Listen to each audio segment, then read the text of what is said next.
Un ruolo importante svolge nella gestione dei migranti la Croce Rossa italiana a Porto Empedocle, nella tensostruttura che sostiene e accudisce alle necessità stesse dei circa 300 migranti che al momento sono presenti. La Croce Rossa sostiene anche la struttura da un punto di vista sanitario, con i propri mezzi, ambulanze e logistico e quant'altro necessita, il tutto rigorosamente con un'azione di volontariato e nel rispetto dei diritti umani.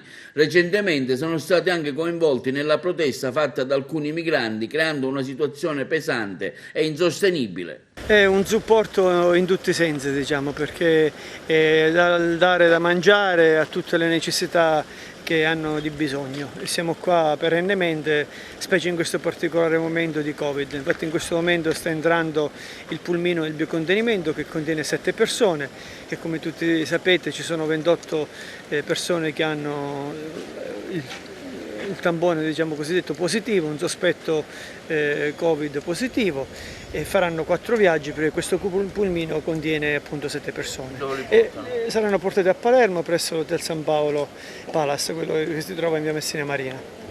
Insomma, un impegno notevole quello vostro. Un impegno notevole e veramente lo facciamo per spirito umanitario e, ripeto, prettamente volontario. Nessuno di noi ci tenga a precisarlo perché tutti ci dicono ma chi ve lo fa fare? Lo facciamo perché abbiamo la passione e i nostri 7 principi dicono questo e quindi lo sentiamo di fare e lo facciamo.